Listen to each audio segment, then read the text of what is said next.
Thank you, Mayor, and good afternoon, Commissioners.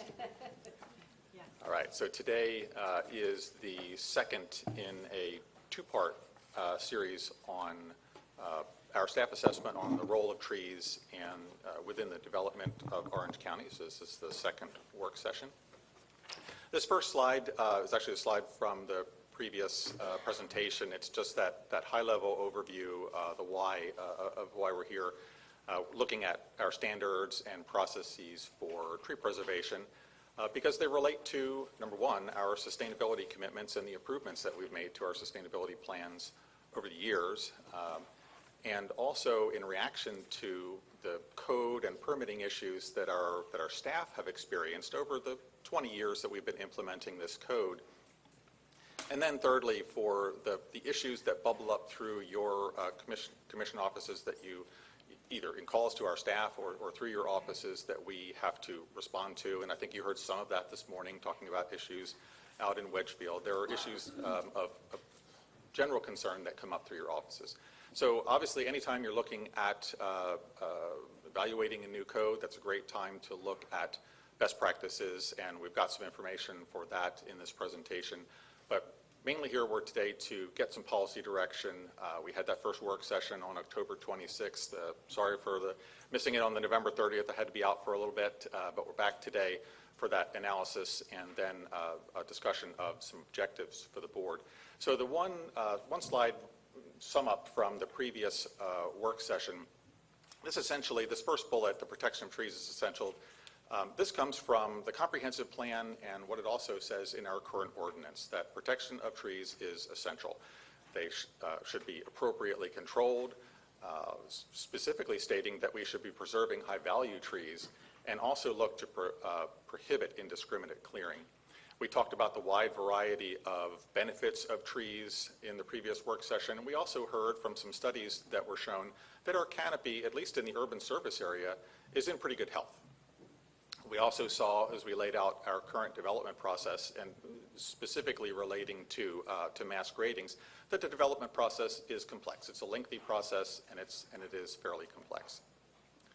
If I can get this to move forward. There you go.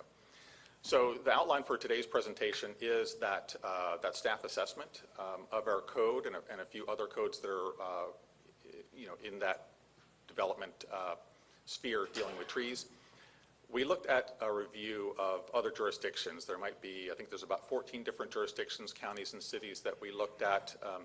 Spoiler alert, there wasn't anything perfect out there. We didn't see like this, that's the model that we need, but I think that what we did find was at least a great list of options for us to consider as we move forward, because this is a fairly complex issue. It reaches a lot of areas within county, and I think you can understand that just hearing those 6 comments this morning. They were 6 very different issues, of the first 6 people that walked in the door. There's a lot to this. Then we're going to move into some board policy considerations. So we've got about 10 or so issues that kind of have come about through this assessment to lay out for the board, for the board's consideration for some possible improvements to our code. We've got some immediate actions, things that we know that we can do as staff right now, absent a code change, that can help clean up our process, limit the amount of mistakes that might be made in the fields, and certainly a mistake of taking out a tree is a pretty permanent mistake. You can't just immediately put it back. Then we're going to lay out our next steps in the process. So as we stated before, these are the codes that we were reviewing. Really, it's about the first 2 for the most part, Chapter 15, that tree preservation removal, and then excavation fill. But the landscaping and zoning are in that mix. So in the assessment, we created 3, in essence, categories of review. One was tree protections, and the second, replacement and mitigation standards, and then the third is just that overall process. So one slide refresher on the code. If you can imagine putting the code into a single slide. The issue that's important is that a permit's required for the destruction of protected trees. And protected trees are most times a subset of the trees that are on a site, because you've got a lot of trees that are left out of that equation. And you see there those protection zones on a development project there. You've got A, which is along the road right of way, and B, and then C, which is the area of the most intense development. So any tree that's less than 8 or less than 10 or less than 24 in those areas is outside of the regulatory equation. It's essentially invisible within the code. We have replacement requirements for protected trees and specimen trees. Specimen trees, those are those live oaks and magnolias that are 24 inches or greater, have a little higher replacement ratio. And then, of course, that mitigation cap of 90 caliper inches per acre, which could essentially be 3 or 4 or 5 trees. Could be one tree, but you could have many, many, many more on a particular property. So moving into that first issue of tree protections, the top issue there is that there are no specific provisions in the code to preserve a tree, no matter what size or what species.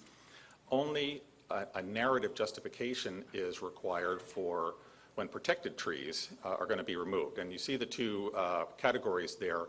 The first, to qualify for that 90 caliper inch cap, they have to demonstrate that they've avoided, to the maximum extent practical, those impacts to protected trees.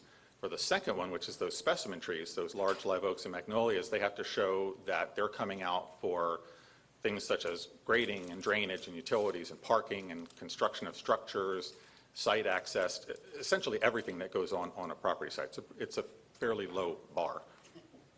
So to give you a little bit of context of what those narrative justifications are, you see them on the screen. They're grading challenges. It's no surprise that we've got high water table in the east and hills in the west. So a lot of times, just to make commercial viability of the site, you've got to change that land elevation, whether it's raising it or lowering it. Stormwater issues. Trees complicate stormwater management, with roots or clogging of leaves, getting in the way of performing maintenance. These are the things that we hear as justifications that come in plans. Utilities, you've got to dig utilities in. You get near a tree when you're digging a utility and you're going to take roots out. Depends on how much those roots are impacted, it may kill the tree. Gravity sewer, depending on how deep, will dictate how large that excavation have to be. Some of those excavations have to be fairly large. And then, of course, you've got parking. We have minimum parking standards. Trees take up spots. They cause root damage as they grow. But essentially, these are the main issues that we hear in our permitting process for justification for taking these trees out. So I'll give you two visual examples.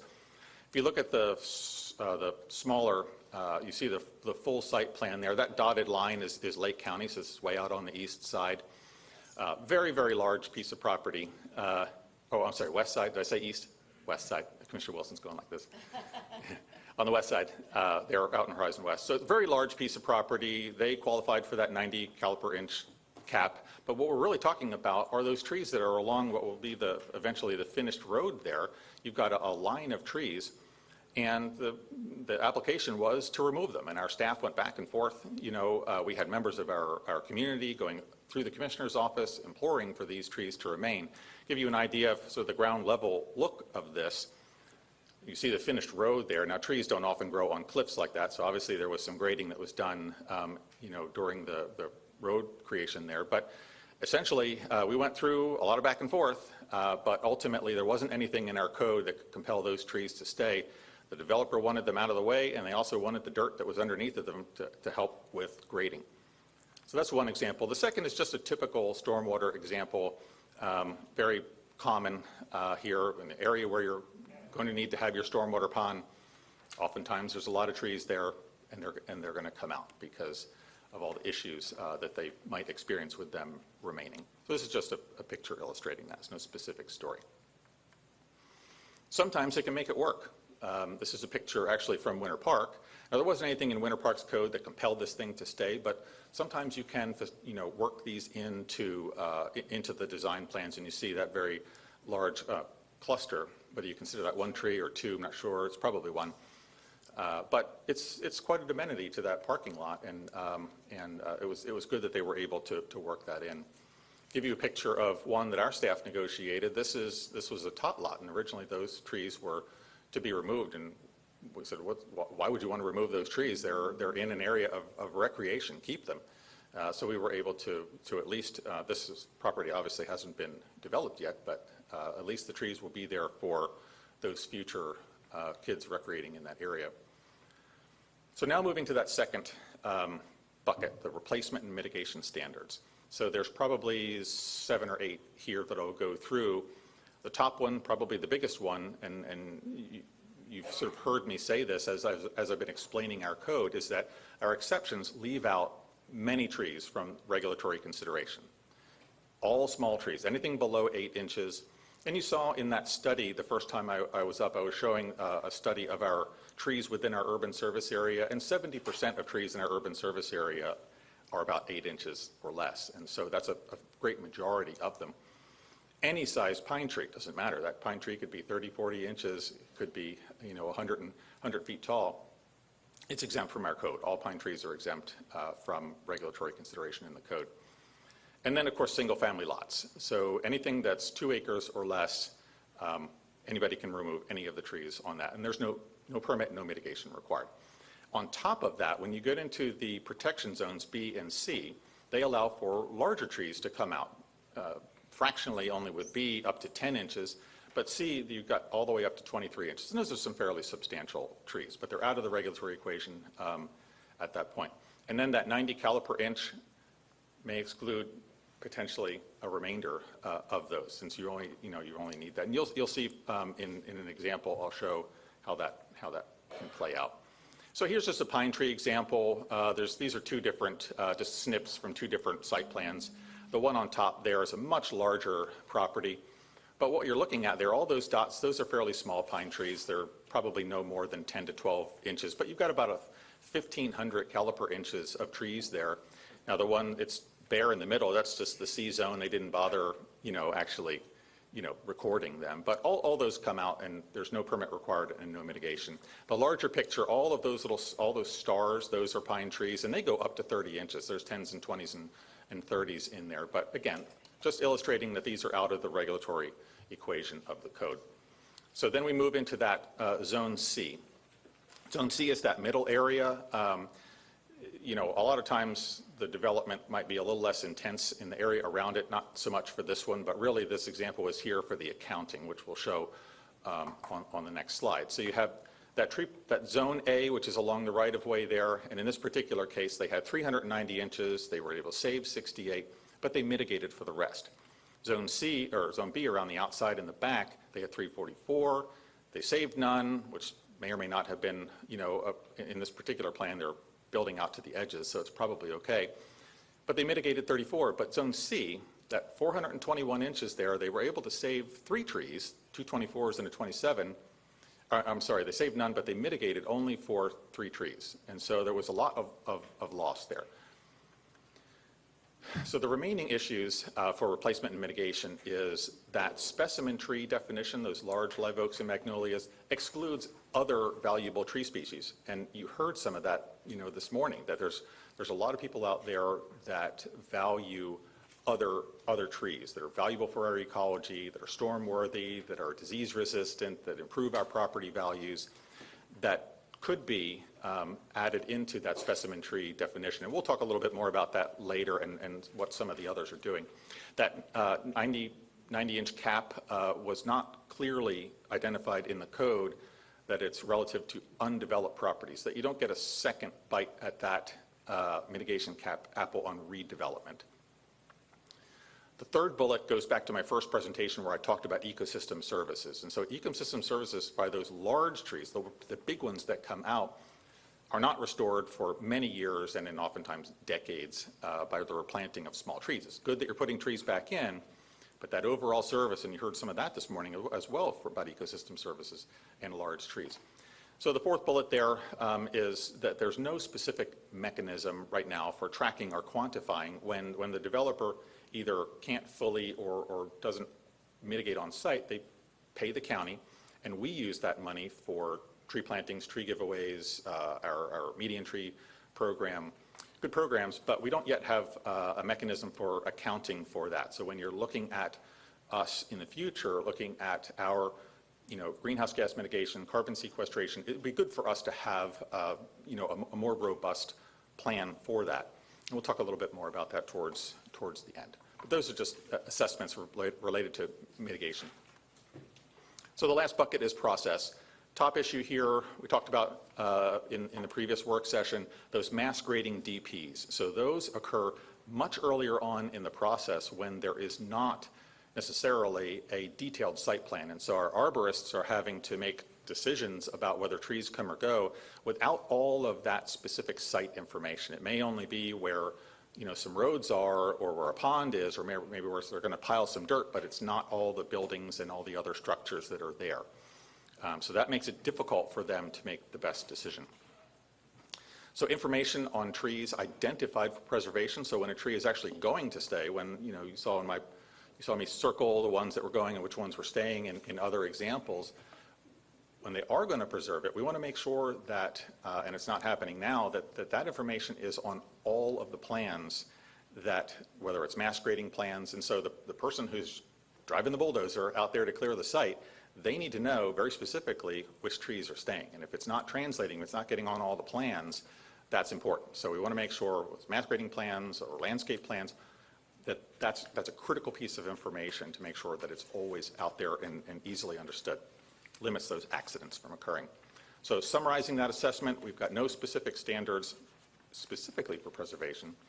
Many trees are excluded or exempt from the code provisions. Our mitigation cap leaves out more out of that regulatory equation. Benefits may not be replaced for many years for large trees. We need some improvements in mass grading with that information for an effective arbor review, and that tree preservation data may not exist on all site plans. So looking out to other communities, we picked 7. Obviously looking at our neighbors, looking at other counties that we relate well to, like Hillsborough, and then also looking for some different situations like Alachua, where you've got an area that's growing but has a lot of tree canopy, and Broward, you have areas where they're very well developed. We wanted a broad spectrum of examples, and of course those all of our local cities plus Mount Dora. So as I said, we didn't see the one out there that we would just grab and say, this is what we need to do. But what I tried to do is to group what we saw. It would have been a massive spreadsheet that would have just put you to sleep. But I tried to put them into some categories using the terms that we've been using in these discussions. So for tree preservation, we saw ranges of percentages, like 50% of a developable site, to the case-by-case determinations that might happen through a specific staff or a board, like a tree board. And then some maximums, like you see there, 40, maximum, like anything over 40 would have those preservation protections. And then all the different classifications. Champion trees are, I think, defined by the state, or potentially even federally. But setting up a particular classification within a jurisdiction of champion oaks or grand oaks or whatever you wanted to call those trees of very special value, either through their age or some other classification. So we saw all kinds of things.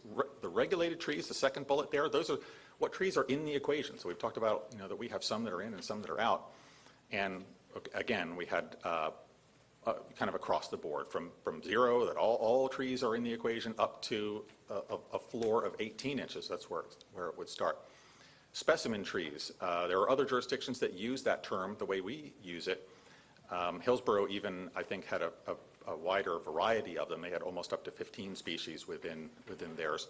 But those were 18 inches and up. Now ours are 24, so that might be something that we could look at, is whether or not we've got too high of a standard for specimen trees. And then you heard this morning about trees native to Central Florida or Florida-friendly lists. There were any number of different ways to draw in and say, these are the trees that we're interested in when they're coming out. Mitigation ratios and fees, lots of different examples out there, very unique examples where there actually are a specific tree appraisal, going back to an appraisal guide, where, and then ratios very similar to what we have to just dollar fees, $5 per tree or $2.50 per inch. That leads into those caps. So we were looking to see, do people have mitigation caps like we do? A couple did. You see there are 60 inches per acre for commercial and 30 inches per acre for residential. And I can see some value in breaking a difference between residential and commercial. I think on a lot of things there might be some consideration that we might give to what you are and what you need to do. Protection zones, didn't see any jurisdiction out there that had those, kind of like ABCs, those protection zones like us. That's not to say that they're a bad idea or a negative. We've got to figure that out. We've got to look at the pluses and minuses of them. They were put there for a good reason. We just need to make sure that, moving forward, that they work for us. And then that single-family residential exception, 1 acre to 5 acres, it's just, we're going to need to, that might even be something that we look at between the urban service area versus the rural service area, and that's on one of my slides moving forward. Sort of the more out-of-the-box issue there was biodiversity. We wanted to look to see who out there had a scheme that was valuing biodiversity, and the one we saw there just related to, if you're putting trees back in of a certain number, try to have some species diversity there. Now, whether they have a specific list, they probably do, but at least they're requiring a number of different species, and that, that can go in a number of different ways if you're trying to benefit a food source or a habitat source or other kinds of things. Canopy goal. I put that in there because that was kind of interesting. The city of Orlando actually had within their code, not a sustainability plan or other, this was actually in their code that they had 40% tree coverage goal. Okay, so moving forward to those policy considerations. I just want to have this one slide in the length of our previous presentation. I just kind of pushed it to here, but I want everybody to as a reminder, and I think you probably will be hearing from Jeff on these issues as well coming up soon. But we have county and community-wide goals. We've had them for years. Promoting urban forestry has been part of those goals. Desires to expand our tree canopy. The transition team report had that request of us to adopt a sustainable and smart growth vision. I think you're starting to see those kinds of things coming forward. And then, of course, that leadership plan. The mayor put together the county sustainable operations plan to say, we're going to show leadership on our properties. And the benefits that are realized by our community of having those safe and inclusive and accessible spaces. It also helps us qualify for a lot of things like Lead for Cities and the AARP Livable Communities and many more. We're just starting to move forward on those. So the top level issue here, obviously the development process is a complex one, and impacts to trees, we just have to accept that there are going to be impacts to trees as we develop. It's just a matter of how we want to do that as smartly as we can in a way that benefits our community and our ecology as well. So we've put together some policy considerations to the board in these 4 categories, essentially. Protecting more trees, preserving high-value trees, prioritizing that urban service area, urban forest, and then just planting trees. I remember Commissioner Wilson in the first presentation saying, God got it right, just keep planting trees, But that's going to take partnerships, and it's going to take programs and education as well. So in the first category here, protecting more trees, probably an easy one right off the bat is looking at maximizing those eligible species. You heard folks talk this morning about make sure you have these trees on your incentive list, add this, and that's going to take our staff, getting together to finalize an appropriate list. The second is where we start talking about adding more trees into that regulatory equation. So potentially reducing the exception size for all trees. Right now it's 8 inches. Reduce those size thresholds for the protected trees, and that might be just one of the zones. Maybe that's zone C, because it goes all the way up to 23 inches. And potentially consider that single property exception, which is 2 acres right now. Make sure that the clarity is there on that mitigation cap eligibility. If we feel it's appropriate that would only be eligible for undeveloped properties and not for later redevelopment. There's some uniqueness to that, and maybe, as I have there, consider a % threshold of total trees, or maybe limit it to zone C, but those are just some thoughts. Then moving into preserving high-value trees. If you remember, and it's actually in an earlier slide in this presentation, you remember that population dynamic I showed you where the majority of trees are 8 inches or less in our urban service area, but when you really get down to those 20 and 30s and larger, they're 1 to 2 to 3%.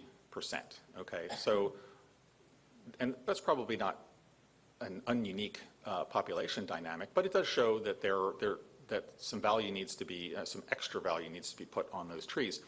So number one, obviously, would be looking to increase that specimen tree list to enhance, not only to enhance biodiversity, but just to give some additional options for developers. Those are those right now, live oaks and magnolias. As I said, Hillsborough, I think, has a list of about 15 of them right now.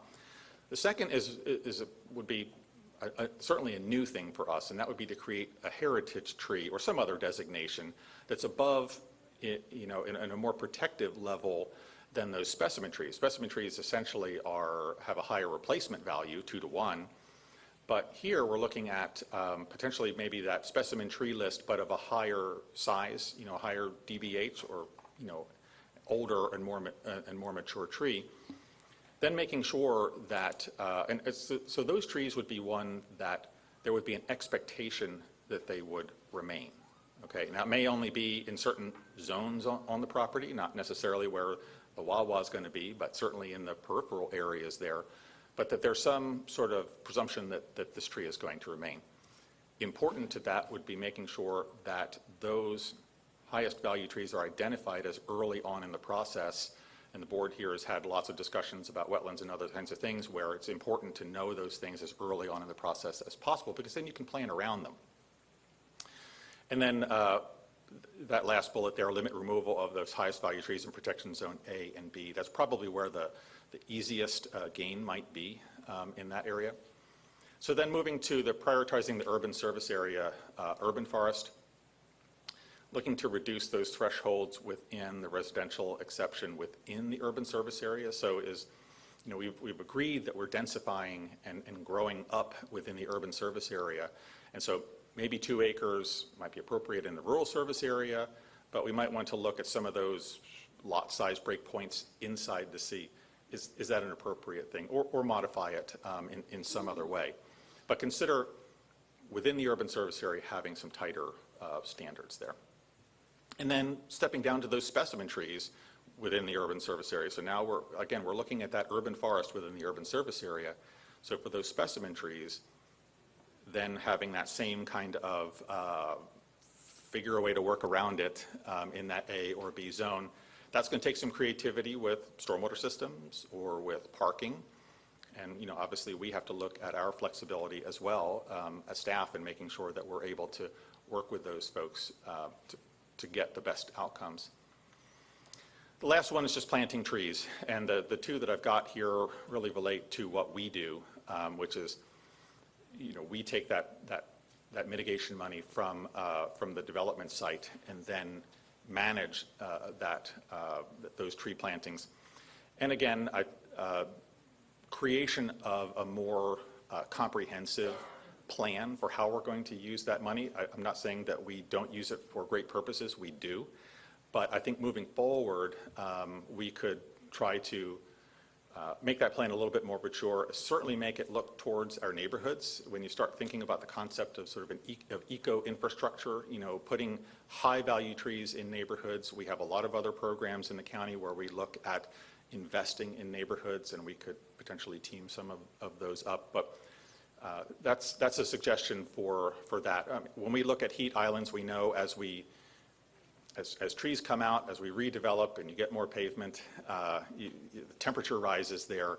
You've seen our information on our tree canopy studies, so we have that. We can start to see where those areas of need are and start to think about mitigating potential future heat islands.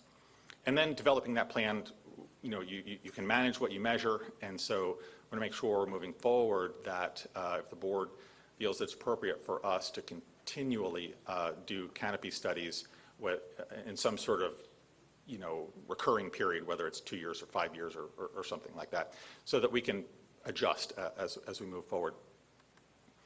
So those immediate actions I mentioned, these are the things that we have seen as we've been evaluating things here that we know that we can do right now to improve the applications that we have in-house, improve for the purpose of making less mistakes in the field. Okay, so right now that might be improving information on plans for tree preservation. It's also discussing more site inspections when you're getting out, doing site evaluations for the trees that are being preserved, the structures that are around them, looking to our DRC and zoning to make comments, kind of lean in a little bit further on applications as they're coming through the process. But as I said, these are 8 or so things that we know that we can do right now.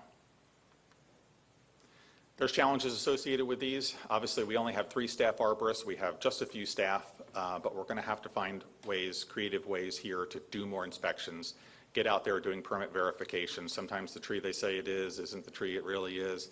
Site work protections and compliance. Anytime you start asking more questions or telling developers work a new plan, that can have a tendency to draw the process out. So we have to be mindful of those permit timeframes, and then also dealing with in-house applications as we're sort of transitioning these processes. Next steps, if the board gives us the go-ahead on these issues, we'll move forward into an aggressive stakeholder engagement process. I could fill this whole slide up with all of the entities that we could or would want to engage with, but obviously it's those large landowners, property owners, our environmental community, sustainability community, and then all the folks that they employ, those developers and consultants and engineers. We have great advisory boards. I've been through a few of them already, and some of their concerns are baked into some of those policy recommendations that you just heard. Our Environmental Protection Commission, our Sustainability Advisory Board, and also in discussions with the chair of our Ag Advisory Board. We'll move into a drafting process after that and be looking to, at some point in the summer, bring a framework ordinance to the board so you can really see how everything might come together, what that new mechanism might look like. And that would then dictate, us moving forward with an adoption process or back into another loop of some recommendations or new recommendations. So this is a landing slide, Mayor. It just has those 4 areas of focus. I've combined a few just for the sake of less words on the screen, but essentially this lays out some of those options the board might want to consider or give staff direction in moving forward. And then the last bullet there is stakeholders, and saying that throughout this process, please continue to, if there are stakeholders that we know or that we come upon that are left out of the process, please let us know. They're the key to the success of this. I specifically want to thank the commissioners for giving me, over the last week, so much time. I spent a half hour with almost all of you, an hour with District 1, and when you talk about those stakeholders, in my briefing with Commissioner Siplin, she brought up a stakeholder group I never would have thought of, and that's the value of those conversations. But as we move through, we never want to stop engaging new stakeholders in this process. So, Mayor, that's my presentation. Thank you. All right. If you can leave that slide that you have there up for the conversation. I think, Alan, let me just say, great job on trying to encapsulate, some fairly complex issues as we move forward. Those areas of focus, I believe, are very key. The stakeholder engagement is going to be very helpful. We heard this morning from the Speak Up with Kaiva group who offered some suggestions in the little document, the one-sheet document that they handed out. But we have commissioners, if we can get through this by 1 o'clock. So with your help, we can maybe do that. So if you can keep your questions or comments succinct, we'll move forward. And we're going to start with Commissioner Nicole Wilson. Okay, I'm just going to have to say it really fast because I have a lot to say, and I'm really, really, really grateful for this. I knew that was going to be the case, I know, that's why I'm going to... But listen, here's the thing, is I know we're hungry. I know this has been a very busy morning, and everything we've talked about is really, really important. But the time factor on this is concerning to me in that the whole afternoon will be spent probably looking at things where they've already mass cleared. So I just want to make sure that we're keeping that in mind, that every day that goes by that we haven't updated some of these things that I know some of them are going to be long-term and we're going to have to look down the road. Some of them, if there's administrative fixes we can do immediately, they really make such a huge difference. And I know that there's a lot of people out there that listen to me and think that it's a big tree hugging thing, but this is also about health and safety. This is about our lung health. This is about making sure that our elderly folks' houses aren't overheating. This is about making sure that if we can decrease power bills, this is about making sure that we can survive the next hurricane. So it is a tree hugging thing, but just know that it's also a health, safety, and welfare thing, which is our primary job. All right, so quickly just wanted to say that I think you hit all of, obviously, the most critical things that we have to really hone in on. I would say that any time that there's a protected species that lives in a tree or requires that tree for its ecosystem, that tree should be considered a tree of value. So I know that we have no pine trees at all currently that are considered trees of value or protected. And it blows my mind knowing that the longleaf pine is like the single habitat for some of our federally endangered species. So anyway, I think that should be a qualifier. Also, I think that the protected zones is, first of all, sort of misleading, because what it does is it sort of color blocks a portion of land, and we all know that is not the way land looks. So really, we're going to have to figure out, knowing the true cost of removing all those forests and weighing that against the additional cost of maybe having to reconfigure a plan for a piece of property. And those protection zones absolutely make the default that whatever's in the center is important enough not to worry about what's growing there. And by the way, we're going to put a higher value on the ingress and egress than we would on whatever really important ecosystem is currently in that spot. Third, the issue of mass grading, and I know this is very complex with utilities, I understand that, but to see that one of the challenges is specified hills makes my head kind of explode, because we have to work with things like hills or low-lying areas or wetlands. The problem with mass grading isn't even just the minimum taking out all of that vegetation. It's also that if we reconfigure the topography of our land, nature doesn't really care what our plans were there. And we're going to lose that battle in the long run. So we've learned more and more and more as time has gone on. And I understand these things were written, primarily a long time ago. But we know better now, after watching disasters like Hurricane Katrina and the floods in Houston, that if we fight that elevation battle, we're going to lose. We need to work with those hills. I would love to know what the developer paid out on those beautiful trees that probably, if you totaled the time they've been on this planet, was hundreds of years.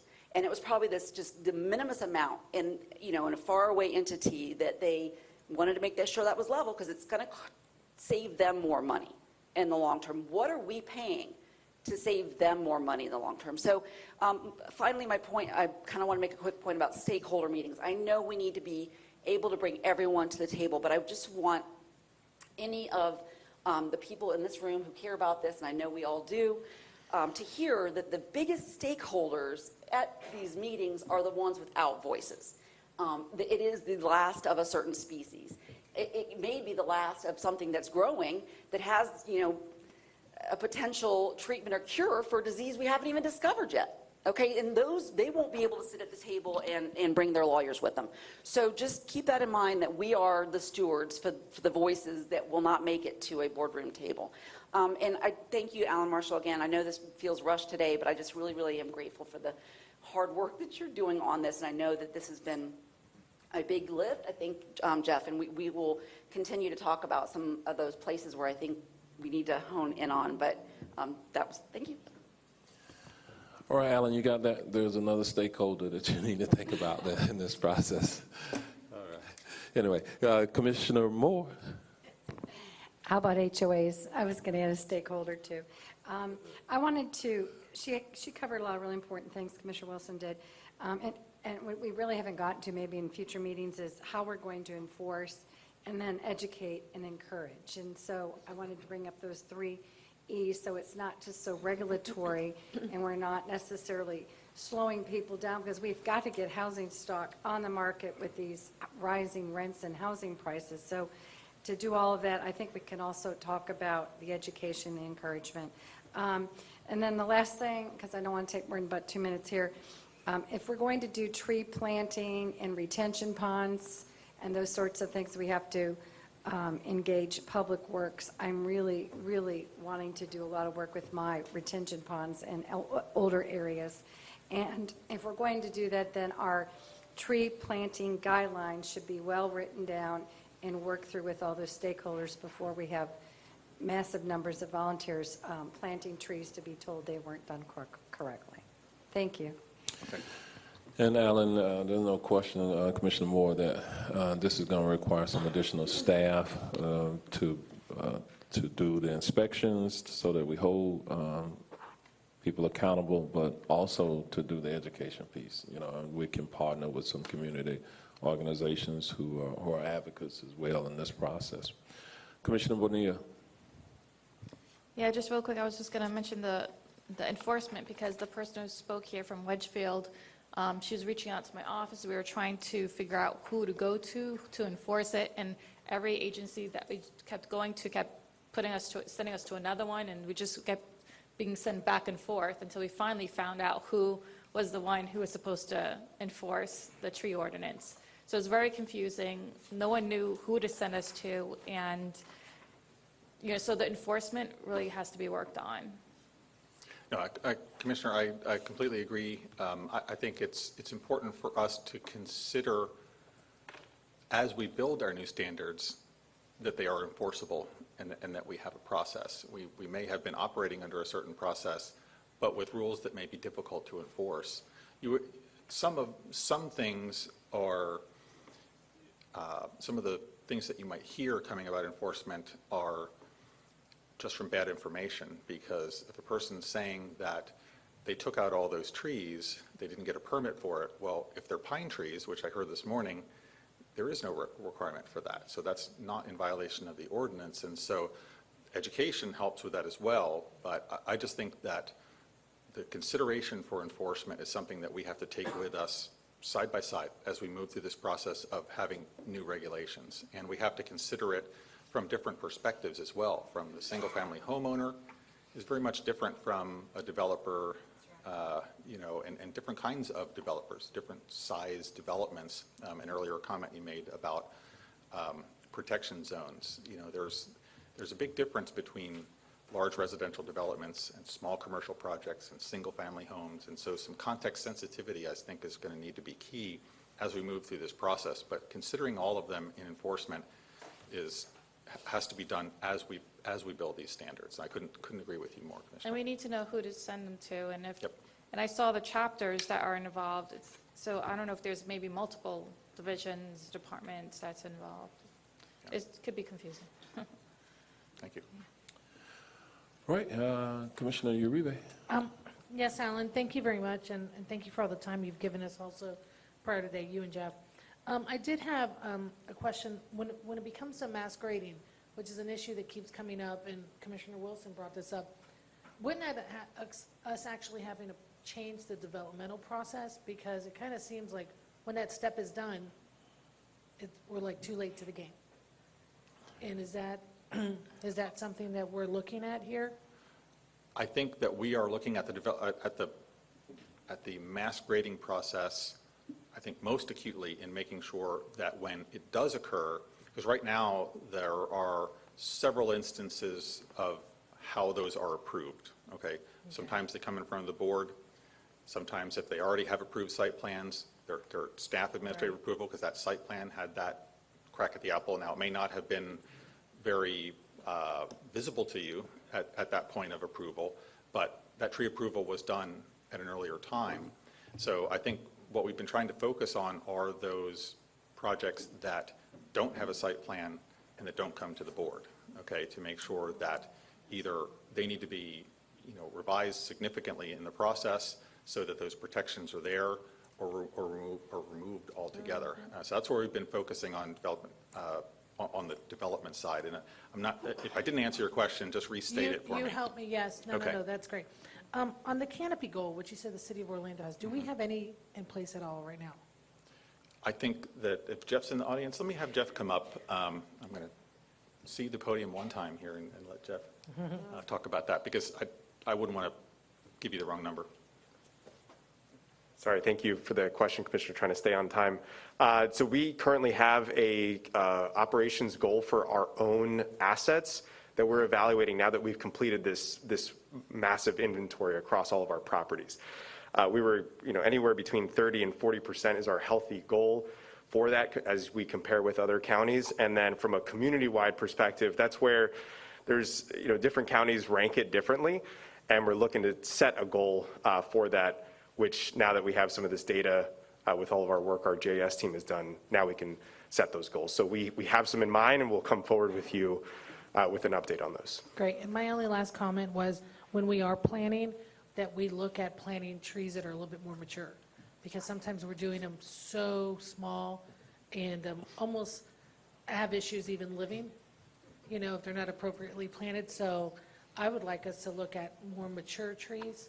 I was able, recently in a project I had, I was able to negotiate with the builder to put in more mature trees, and the community really appreciated that, especially when you have established communities, that there's infill taking place. Thank you. Commissioner, we thank you. All right, It's good that you Alan, we reminded me got, that. Go ahead, Mayor. we have 9 minutes. Okay. We We looked have into 3 that, Commissioner, commissioners. and there is a break point of about, a 3-inch caliper tree where that success rate goes up significantly. And so we're having some internal discussions about that now, about, how to make sure that we've got the best success potential for those trees going in. So, but thank you for reminding me. Commissioner Siplin. Thank you, Mayor. And Alan, I just wanted to reiterate our conversation so I can let my colleagues understand that, while we're looking at preserving some of these trees, there are trees in my district that are actually involuntary accomplice with criminal activity. I have some trees down OBT. All of a sudden, they all have holes in them. And this is a way where, criminal activity occurs, where drugs and guns are being stored in some of these trees. So I have that issue in Pine Hills. So I just wanted staff to, just think about, and the sheriff agrees that, this particular tree needs to be taken down, but it's going to cost the property owner approximately over $8,000 to remove this tree and then to mitigate it somewhere else. So, but while the sheriff's office is asking him to assist with, the criminal activity that's happening on the property, Orange County is saying that, well, according to our ordinance, you can't, if you remove this tree, you have to pay, a certain amount of funds, and you have to mitigate. So I just want, while we're having this conversation, that we need to understand that there are areas in Orange County where, certain unique situations arise, and we just have to deal with them accordingly. Interesting. Maybe Sheriff can look at his crime prevention funds to assist that resident. I don't know. Yeah, that's a good idea. Commissioner Gomez-Cadero. Thank you, Mayor. Well, I had some questions, and they already have been answered.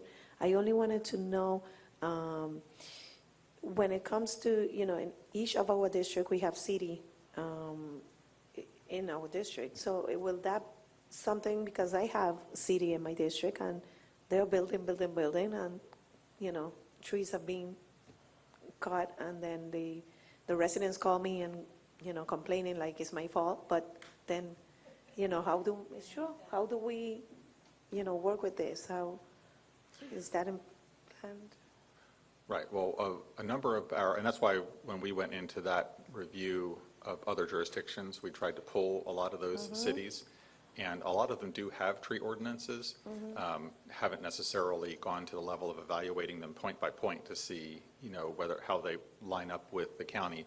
But at this point, we're looking at only regulations for unincorporated Orange County, so not necessarily creating an overlay ordinance. Thank you. Although Commissioner Gomez-Cadero, one of the benefits of having Jeff Benavidez, where we have a Chief Sustainability and Resiliency Officer, he now has direct linkage with the city's Chief Sustainability Officer, and They are working much more, working much more in tandem with the city now and being more intentional about our planning, at least with the city of Orlando. I will say that because they're large enough, they have dedicated staff to these efforts. So I look forward to hearing more and working with them. And I think we go back with education because sometimes the resident doesn't know how to, where in city or county or so, and then, so, yeah, thank you. Commissioner Wilson. Just really quickly, I wanted to raise, and this can be kind of out there for the next time that we round about, but the payment that goes in for the mitigation, and where there's lots of research out there about the equitable distribution of that type of mitigation, and knowing, hearing about some of the urban challenges and what's going to be pulled down for a reason, if that is then replaced, it should also be to benefit a community that's lost it. And I think sometimes with IFAS, it's a, pick up your tree and plant it, which means the people who already potentially understand, the benefit or are, in a position to be able to come down and pick up a tree are the ones that are then getting that benefit. So just want to look at that equitable distribution of those funds, and hopefully the ability to match the funds with the actual cost of removing. Thank you, Commissioner. We have a team working on that right now. Okay, and so just to kind of wrap up, Alan, I think the focus areas you have, I think, unanimous support for the focus areas as we move forward to design the potential draft coming forward. We want to certainly look at the developmental plans and site plans should be submitted before a grading permit is issued. You indicated about looking at our processes to include effective arbor review, sooner in the process than later. And then you talked about the urban service area versus the rural service area and the percentage of land to be left in its natural or wooded state, and we can base some of that on best practices. You're certainly doing your research around on that, and all of this should be consistent with our county's sustainability plan. So look forward to you coming back in the near future after doing some more community engagement with the draft. Okay. Thank you. All right. And with that, those were the items that we have for this morning session. We will go into recess until 2 p.m. We'll be back at 2 p.m. Is that correct, Byron? 2 p.m. And thank you all for joining us, those of you who were listening in or viewing. We'll see you shortly.